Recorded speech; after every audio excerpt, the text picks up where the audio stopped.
Всім привіт! Простий, але смачний і корисний рецепт хліба на заквасці Levito Madre. Для рецепта мені потрібно 100 г активної закваски Levito Madre. Розділяю її на шматочки.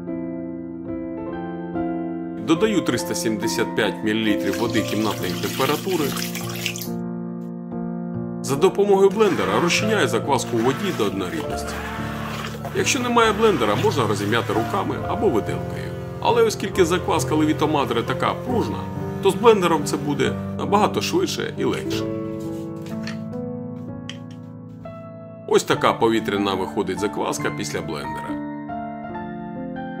Тепер додаю 400 г білого просіяного пшеничного борошна вищого гатунку,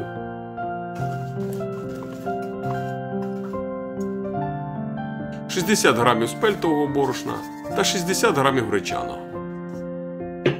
Знаєте, хоча тут усього лише 60 г гречаного борошна, аромат гречки відчувається дуже добре. Це чудове поєднання, яке мені особисто дуже подобається. Далі замішую тісто до рівномірного зволоження. Сильно вимішувати не потрібно. Достатньо, щоб усе тісто стало вологим. Збираю його до кубки, накриваю і залишаю на 30 хвилин при кімнатній температурі. Буду дуже вдячний, якщо ви відразу авансом поставите лайк цьому відео і підпишетесь на канал, якщо ще не підписані.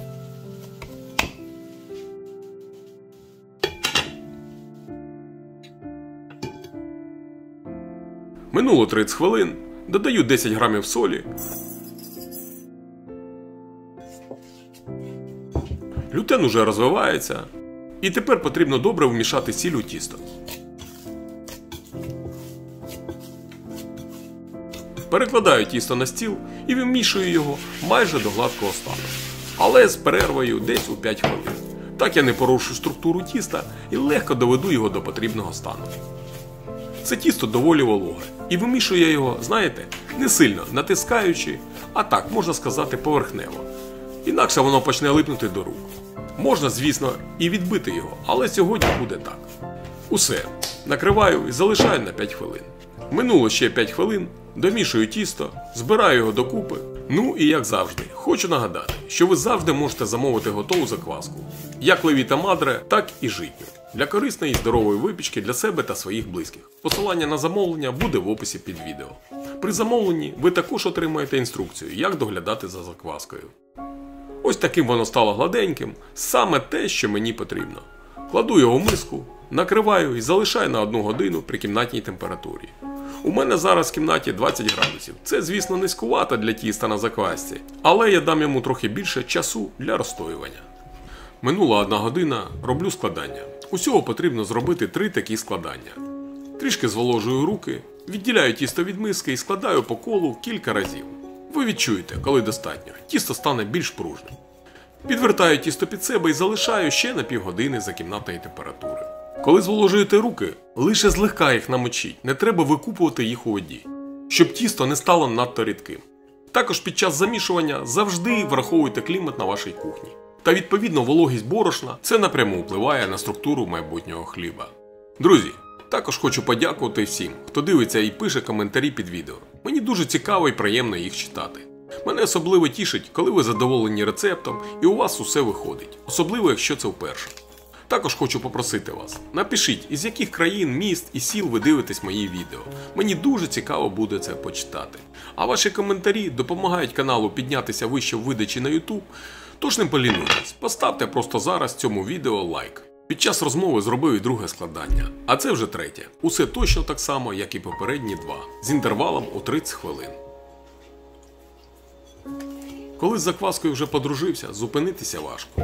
Її особливий смак впливає на свідомість. І хочеться ще щось і ще. А у вас як? Так само? Напишіть. Чи ви тільки на шляху до цієї дивовижної випічки? Тоді навіть і не думайте звертатись з цього шляху. Це дійсно справжня магія. Накриваю і знову залишаю на 30 хвилин. Минуло 30 хвилин, тісто поступово збільшується. Таке гарне, блискуче. Тісто – це справжня терапія для душі. Перекладаю тісто на стіл і роблю предформовку хліба. Перевертаю тісто і ось такими рухами роблю натяжку тіста. Потім залишаю, накривши його ще на 15 хвилин, щоб тісто розслабилося. Друзі, Я стараюсь, як мені здається, доступно пояснювати. Але якщо раптом вам щось буде не зовсім зрозуміло, бо ступінь сприйняття інформації у всіх різна, не соромтесь ставити мені питання. Я стараюсь відповідати на всі питання, хоча можу і не одразу. А також підпишіться на мій телеграм-канал, щоб точно не пропустити нові рецепти і деякі поради. Ну а якщо вам потрібно зовсім з нуля розповісти, що і як, щоб ви змогли без особих знань і довго навчання пекти вдома хліб на заквасці для себе і близьких, звертайтесь також за посиланням в описі під відео. Минуло 15 хвилин, присипаю трохи тісто та стіл борошном, перевертаю тісто на зворотній бік, трохи розтягую і роблю формування хліба, так як ви бачите на відео. Якщо у вас свої способи, робіть так, як вам буде зручно.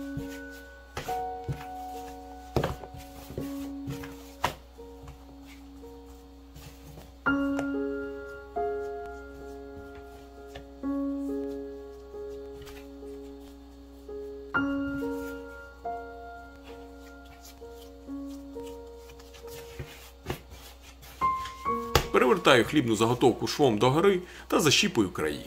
Присипаю кошик для розстоювання трохи борошном. Якщо у вас немає кошика, це не проблема. Можна розстоювати і в глибокій мисці, поклавши рушник або якусь бавовняну тканину, яку також присипте борошном. Але не беріть це надто широку форму. Тут важливо, який об'єм тіста. Чим менше тіста, тим менше має бути форма для розстоювання, щоб тісто піднімалося вгору. Перекладаю тісто в кошик, присипаю трохи борошном, накриваю пакетом та залишаю на розстоювання за кімнатної температури на 1,5-2 години. Хоча у мене 20 градусів в кімнаті, тож сміливо залишу на 2 години.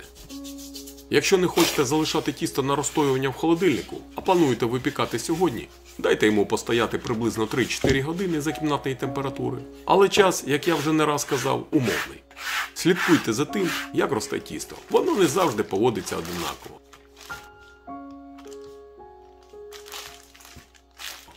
Минуло 2 години, відправляю тісто в холодильник на холодну ферментацію на 12 годин.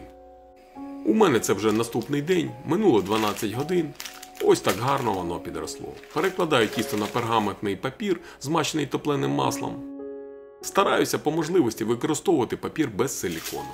І зараз покажу, як перекладати хліб, щоб він не розвалився. Пам'ятаю, колись мені вже ставили таке запитання. Ось так, обхоплюю корзинку долонью, а трохи вище зап'ястям також притримую форму, але так, щоб не притиснути тісто. І ось такими рухами перекладаю хліб із кошика. Усе просто. Роблю надріз по всьому хлібу. Надріз не лише для краси, він потрібен, щоб хліб не розірвало в іншому місці. Хоча можна і без надрізу, але тоді потрібно дуже добре розстояти хліб. Бо знаю, не всім подобається гребінь. Відправляю хліб у розігріту духовку до 270 градусів. На дно духовки ставлю дуже гарячу воду, окріп. Знижую температуру до 240 градусів і випікаю так 20 хвилин. Потім прибираю пар, зменшую температуру до 200 градусів і випікаю ще 15 хвилин. Виймаю з духовки, перекладаю хліб на решітку, щоб він охолов і стабілізувався, щонайменше 1 годину.